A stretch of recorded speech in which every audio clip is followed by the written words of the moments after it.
Well, the latest now on the first ever prosecution of a person under Utah's 2012 Ag-Gag law. Prosecutors have now dropped all charges against 25-year-old Amy Mayer. Mayer faced a Class B misdemeanor charge for allegedly interfering with agriculture operations when she filmed practices taking place at the Draper slaughterhouse. On her blog, she described seeing cows struggle to be free, piles of horns, flesh being spewed from the chute on the side of the building, and sick cattle being carted away as if they were rubble. But after dominating headlines of publications across the country, the case was dropped. So is this a win for animal rights advocates? Well, earlier I was joined by Will Potter. He's an independent journalist and the author of Green is the New Red. And I asked him if the latest news out of Utah suggests anything as far as ag-gag laws go moving forward.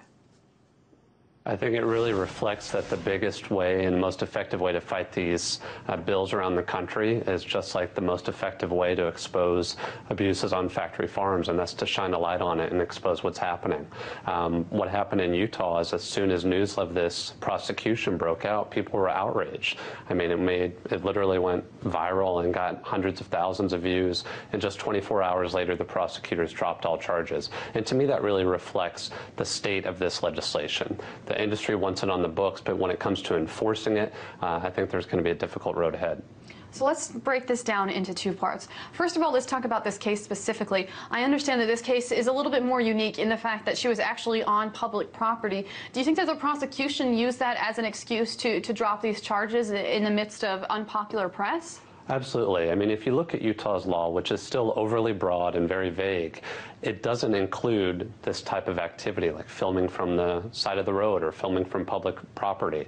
It specifically says you have to be trespassing, among other things. So the law clearly could not apply. I mean, this was a losing battle. There's no way that Amy Mayer could have been convicted in court for this. But the real danger is the chilling effect this has. I mean, prosecutions like this, being prosecuted for filming from the side of the road makes other people afraid, and that's why these bills are so dangerous.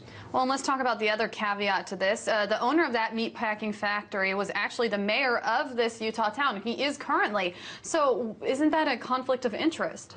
Absolutely, but it's the same conflict of interest we're seeing around the country.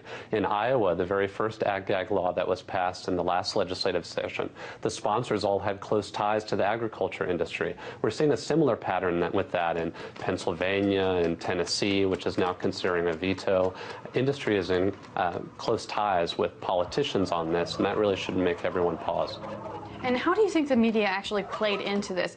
Do you think that this case would have gone through had the media and these negative headlines actually come out about this case? I think that's very clear. I mean, if this media attention hadn't been there, the prosecutors would have moved forward. I don't think she would have been convicted. I don't think that would have been possible, hopefully. But she could have been tied up in the court system for a year and a half, going through this process, having it weigh over her, every day, facing potential jail time and fines. And I think that exposing this and writing about it helped shine a light on that. But let's talk about the bigger picture here. Now, dropping this case is obviously good news for Amy Mayer, but is it dropping this case, does it necessarily make for good for the battle overall when it comes to these ag-gag laws? I mean, obviously it shines some light, but in a couple of months the story is going to be forgotten, right? Well, and the law is still on the books. I mean, it was a victory to have this prosecution dropped, but the Utah ag-gag law still exists. So does Iowa and Missouri and other states. And right now, the Tennessee governor is considering signing another piece of legislation. Pennsylvania, more legislation is about to be introduced. North Carolina. These bills are still a threat. I think what Utah shows is the importance of fighting them tooth and nail and exposing what's actually happening. And once that happens, the public overwhelmingly opposes them. Well, let's talk about all of those other states that you just brought up. This is something that isn't contracting, it's expanding, right? Well, and it's expanding in unique ways. I mean, the industry has been met with a severe backlash against this legislation that criminalizes photography and video.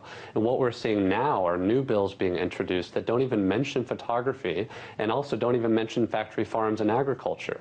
In North Carolina, the bill is called the Commerce Protection Act. It includes every industry, not just farming. I mean, this is people who are working on auto assembly lines or tobacco plants. It includes all workers. What do you think that this says about the current state of industry in this country? I think what it really reflects is that the biggest threat to business as usual for any corporation in any industry is an informed public. And that's why the agriculture industry is trying to shut down opposition and keep consumers in the dark. All right, Will Potter, thank you so much for joining us. That was Will Potter, independent journalist and author of Green is the New Red.